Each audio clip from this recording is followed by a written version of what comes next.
வணக்கம். நீங்கள் பார்த்துக் கொண்டிருப்பது தமிழோசை எஃப்எம் யூடியூப் சேனல். நானும் அவரும் நிகழ்ச்சி மூலமா மீண்டும் உங்களை சந்திப்பதில் மிகுந்த மகிழ்ச்சி அடைவது முனைவர் ரத்னமாலா புரூஸ் மற்றும் முனைவர் புரூஸ். வணக்கம். இன்னைக்கு என்ன பேச போறீங்க அப்படின்னு சொல்லிட்டு நீங்க கேட்கலாம். நிறைய விஷயங்கள் பேச போறோம். ஒரு கேள்வியோட ஆரம்பிக்கலாம் அப்படின்ட்டு இருக்கேன். ஆயக்கலைகள் மொத்தம் எத்தனைன்னு சொல்லுங்க பார்க்கலாம். ஆயக்கலைகள் 64. ஆமா, 64. எல்லாருக்குமே தெரிஞ்ச விஷயம் தான். என்னடா பெரிய ஒரு கேள்வி கேட்க போறாங்க அப்படின்னு நினைச்சா ரொம்ப சாதாரணமான ஒரு கேள்வி கேட்டுட்டீங்களே அப்படின்னு நீங்க கேட்கலாம். சாதாரணமான கேள்வி அப்படின்னா கூட 64 கலைகள் உலகத்துல இருக்குது அப்படின்னு நினைக்கும் போது ரொம்ப பிரமிப்பா இருக்கு.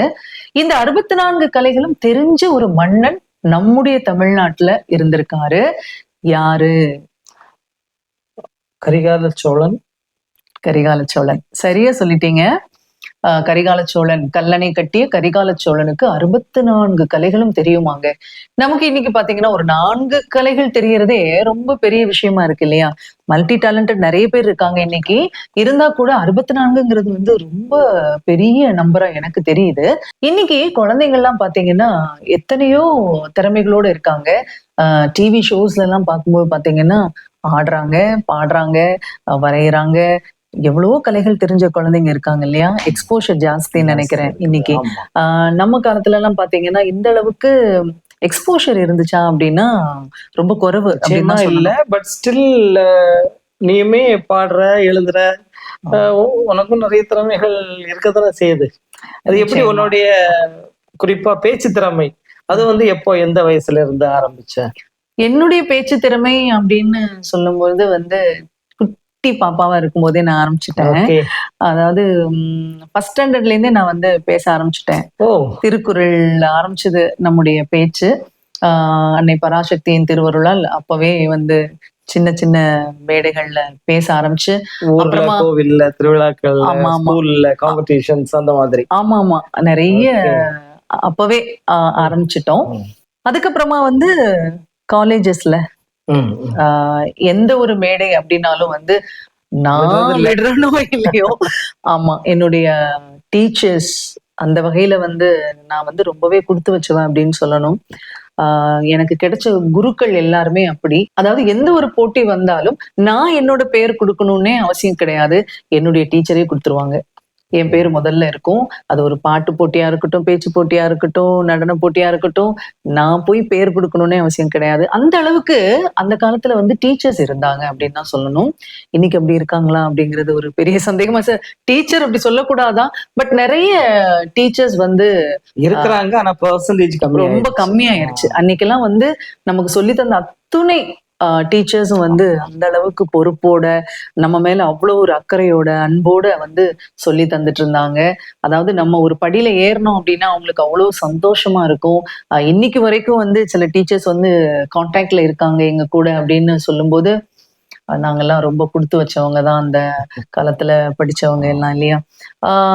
இன்னும் சொல்ல போனா எனக்கு வந்து பேச்சு போட்டியில எல்லாம் ரொம்ப ஆர்வம் கொண்டு வந்தது அப்படின்னா கூட ஒரு டீச்சர் தான்.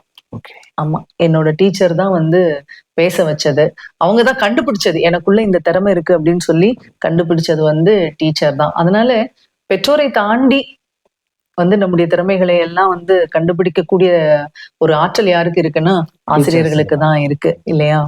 ஆமா, அப்படி வந்து என்னோட பேச்சு வந்து கோயில்ல அப்படின்னு சொல்லும் போது அதுவுமே சின்ன வயசுல இருந்து நான் ஸ்டார்ட் பண்ணிட்டேன். இருந்தாலும் ஆஃப்டர் மேரேஜ் அப்படின்னு சொல்லும் பொழுது நம்முடைய முதல் சொற்பொழிவு வந்து கன்னியாகுமரி பகவதி அம்மன் கோயில்ல தான் ஆன்மீக சொற்பொழிவு வந்து ஆரம்பமாச்சு. முதல் சொற்பொழிவு கன்னியாகுமரி பகவதி அம்மன் கோயில்ல இசையுடன் கூடிய ஒரு சொற்பொழிவா நம்ம வந்து ஆரம்பிச்சோம். அதுக்கு உங்களுடைய ஆதரவு ரொம்பவே இருந்தது. இன்னைக்கு வந்து இந்த இடத்துல வந்து நம்ம இருக்கிறோம் அப்படின்னா அதுக்கு மிக முக்கிய காரணம் வந்து அவங்கதான்.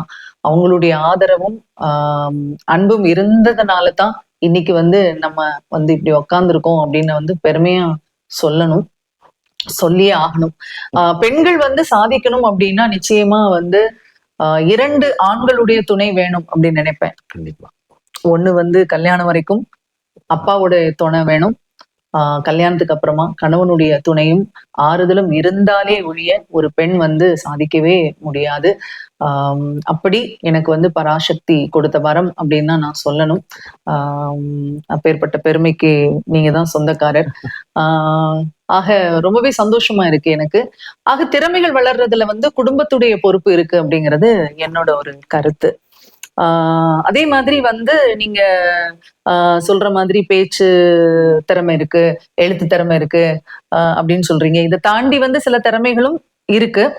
நான் நல்லா வரைவேன். அதுக்கப்புறமா வந்து சமைப்பேன், நல்லா சமைப்பேன். ஆனா 64 கலைகளும் தெரியிற அளவுக்கு வந்து ஒரு பெரிய திறமைசாலி அப்படின்லாம் நான் சொல்லிக்க முடியாது. நான் பாட்டு பாடுவேன். ஆமா, பாடுவேன். அதெல்லாம் வந்து ஒரு கேள்வி ஞானம் அப்படின்னு தான் சொல்லணும். மியூசிக் எல்லாம் கத்துட்டு எல்லாம் நான் வந்து பாடல.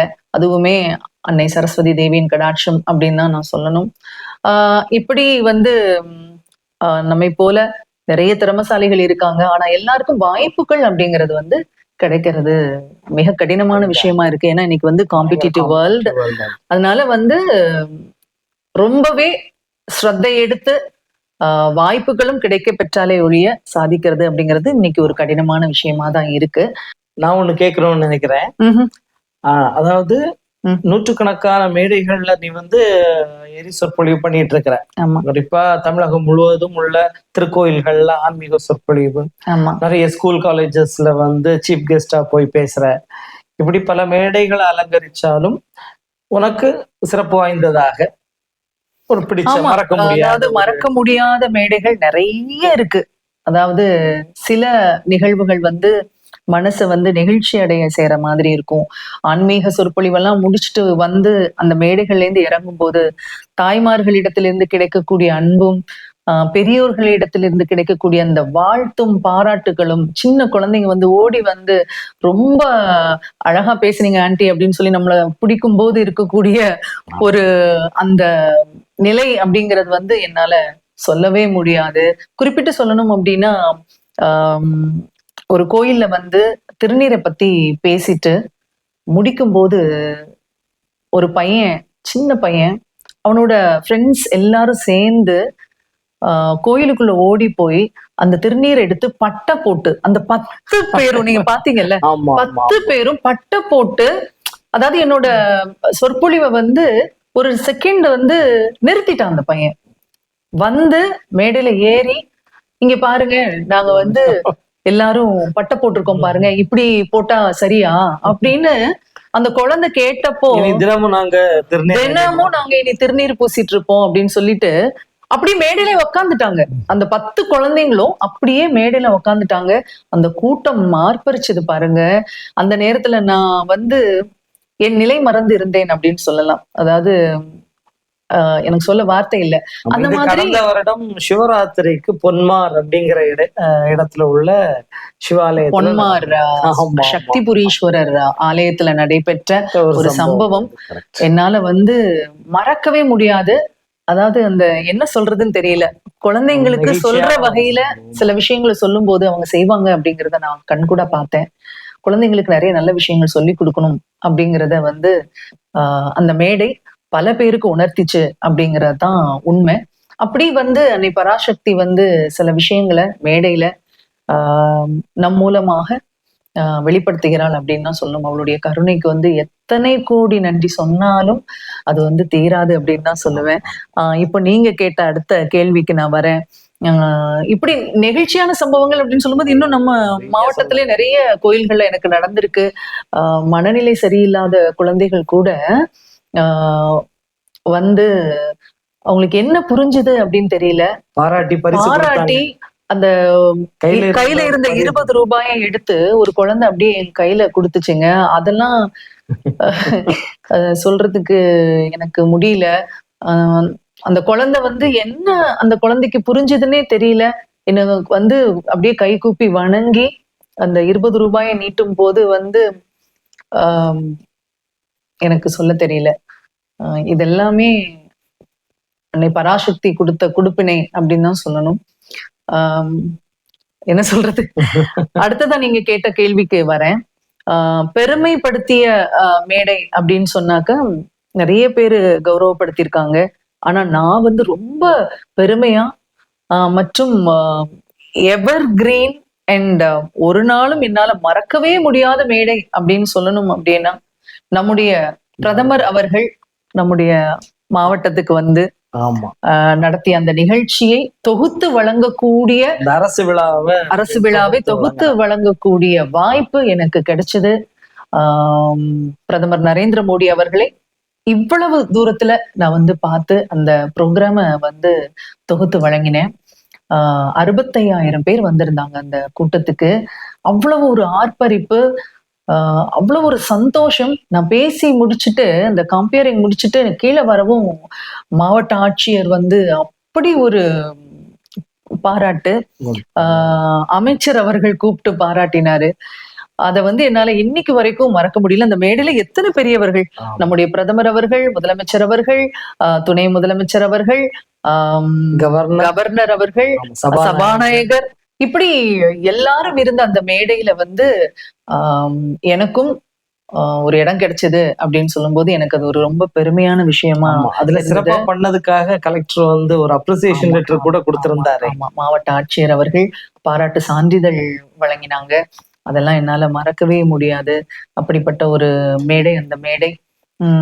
அதுக்கும் அன்னை பராசக்திக்கு தான் நம்ம நன்றி சொல்லணும். இப்படி பல மேடைகள் நம்ம பார்த்திருக்கோம். இன்னும் நிறைய செய்யணும் அப்படிங்கறதுதான் நம்முடைய ஆசை.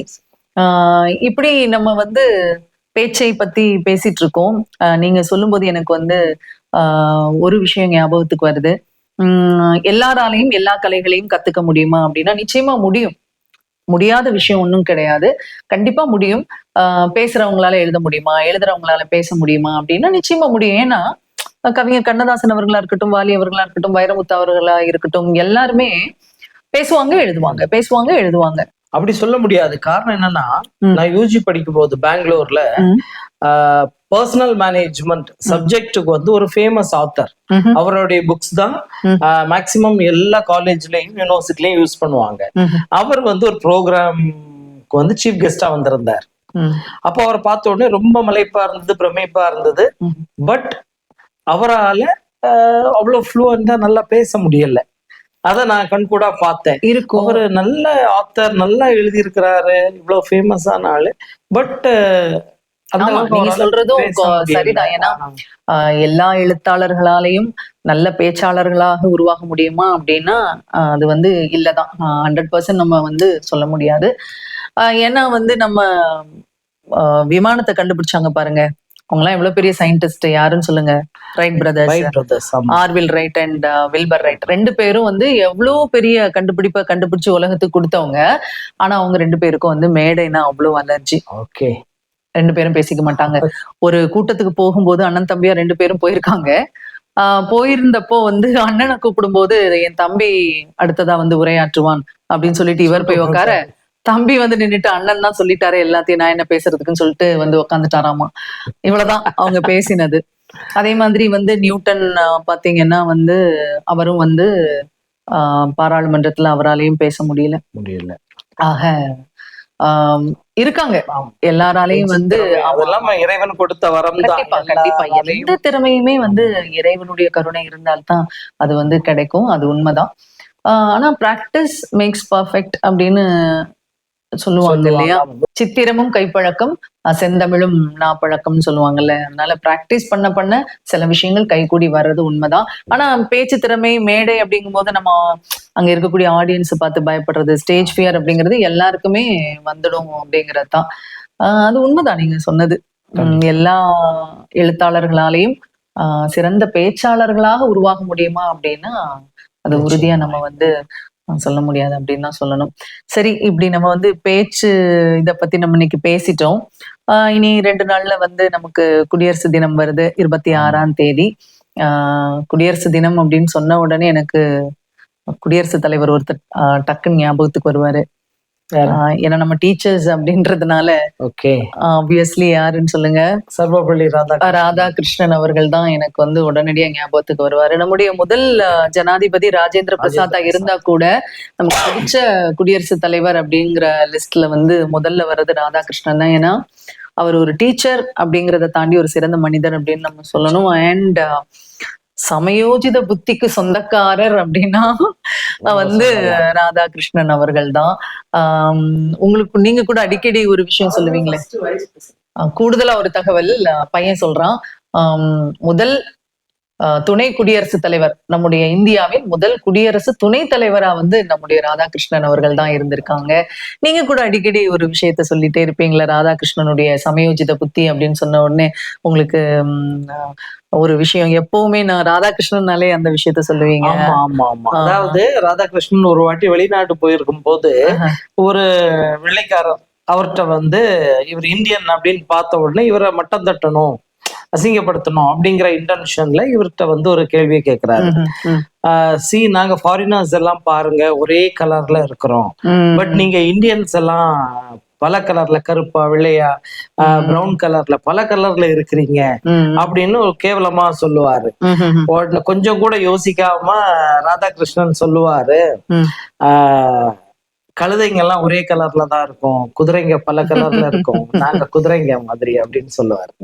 யாருக்காவது தோணுமா பாருங்க, அந்த நேரத்துல வந்து கோபத்துல வந்து நாலு அடி கூட ஆனா வந்து அவர் எவ்வளவு சமயோஜித புத்தியோட ஒரு ஆசிரியருக்கே உரிய அந்த அடக்கத்தோட அவர் பதில் சொல்லியிருக்காரு பாருங்களேன். அதாவது நீங்க எல்லாம் கழுதைங்கடா அப்படிங்கறது வந்து எவ்வளவு அழகா, கழுதைங்க தான் வந்து ஒரே மாதிரி கலர்ல இருக்கும், குதிரைகள் தான் வெள்ளை நிறத்துலயும் இருக்கும், கருப்பு நிறத்துலயும் இருக்கும், பிரவுன் கலர்லயே இருக்கும், அதனால இந்தியர்கள் எல்லாம் குதிரைகள் மாதிரிடா அப்படின்னு சொல்லிட்டு அடிக்காம அடிச்சு விட்டுட்டாரு ராதாகிருஷ்ணன் அவர்கள். இல்லையா, இன்னொரு விஷயம் கூட சொல்லுவீங்களா, சர்ச்சில் கூட ஏதோ ஒரு விருந்து அளிக்கும் போது ஏதோ சொன்னாரு அப்படின்னு ஆடியன்ஸ் கிட்ட சொல்லுங்களேன். அதாவது இங்கிலாந்து போயிருக்கும் போது சர்ச்சில் மீட் பண்றாங்க. அப்போ பிரிட்டிஷ் பிரதமரா இருந்த வின்ஸ்டன் சர்ச்சில். சர்ச்சில் வந்து எப்பவுமே ரொம்ப கிண்டல் கேலிக்கு பேர் போனவர், யாரையுமே விட மாட்டாரு. அப்போ அந்த டேபிள்ல வந்து சாப்பிட்டுட்டு இருக்கும் போது ராதாகிருஷ்ணன் வந்து அவரு கையை யூஸ் பண்றாரு சாப்பிடுறதுக்கு.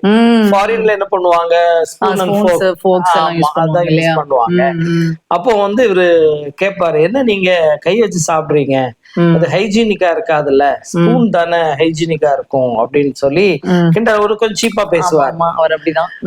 உடனே இவரு சொல்லுவாரு, இது வந்து நான் மட்டுமே யூஸ் பண்றது என் கை, பட் நீங்க யூஸ் பண்ற ஸ்பூன் பல பேர் யூஸ் பண்றது, இதுதான் ஹைஜீனிக் அப்படின்னு சொல்லுவாரு. ஆமா, அந்த நேரத்துல அதான் சொல்றேன், இந்த அளவுக்கு ஒரு புத்தி கூர்மை அப்படிங்கறதெல்லாம் வந்து டைமிங் சென்ஸ். ஆமா கண்டிப்பா. கைகள், நம்ம கைகளை வந்து நம்ம மட்டும் தானே பயன்படுத்துறோம். ஆனா நீங்க ஹோட்டல்ஸ்ல போனா பாருங்களேன், அங்க வந்து எல்லாருமே ஃபோர்க்ஸ் தான் யூஸ் பண்றாங்க. கையால சாப்பிடுங்க, நம்ம கை தான் சுத்தம். பட் அத பல பேர் ஆமா ஸ்டைல் அப்படின்னு சொல்லிட்டு, ஹைஜீன் அப்படின்னா நம்ம கையை கழுவி சாப்பிடுறதுதான். நம்முடைய தமிழர்கள், அதாவது நம்முடைய முன்னோர்கள் நமக்கு கற்றுத்தந்ததே அப்படிதான், கைகளை சுத்தமா வச்சுக்கோங்க. இன்னைக்கு அவங்க ஸ்பூனையும் ஃபோர்க்கையும் யூஸ் பண்ணாங்க இல்லையா, ஸ்பூனை பாருங்க எல்லாருமே யூஸ் பண்றதா. அதான் ராதாகிருஷ்ணன் அவர்கள் வந்து இந்த மாதிரி நிறைய சந்தர்ப்பங்கள்ல இந்த மாதிரி பேசியிருப்பாருல்ல.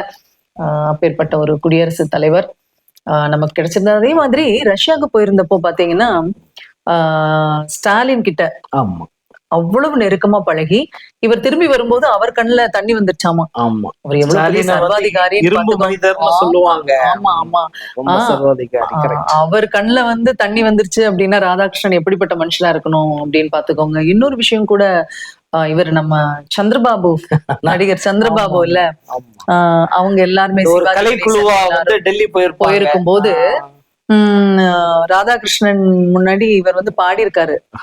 அவருக்கு சந்திரபாபு பாடின ஒரு பாடல் ரொம்ப பிடிக்கும். அதான் வந்து பாட சொல்லியிருக்காரு, பிறக்கும் போதும் அழுகின்றார், இறக்கும் போதும் அழுகின்றார் அப்படிங்கிற அந்த ஒரு பாடல், அந்த பாடலை பாடியிருக்காருல்ல. ஆமா, பாடி காமிக்க சொல்லுவாரு. பாடி காமிச்ச உடனே அவருக்கு ரொம்ப அவரை பாராட்டுவாரு. ஒரு சந்திரபாபு வந்து அந்த ஒரு சந்தோஷத்துல நேரா போய் ராதாகிருஷ்ணன் மடியில போய் உட்காந்துருவாரு. சோ பிரசிடண்டா வந்து புரோட்டோகால் படி நம்ம அந்த மாதிரிலாம் செய்யக்கூடாது. பட் சந்திரபாபு அவருக்கே உரிய பாணியில போய் உட்காந்துட்டார் போல இருக்கு. எல்லாரும் என்ன அவரே மடியில அப்படியே அணைச்சிட்டு ஒன்னும் பிரச்சனை இல்லை அப்படின்னு சொல்லி பாராட்டி இருப்பாருன்னு நினைக்கிறேன். ஓ அப்படி சொன்னாரா? அதான் மகா ரசிகன் அப்படின்னு சொல்லி சொன்னாராமா.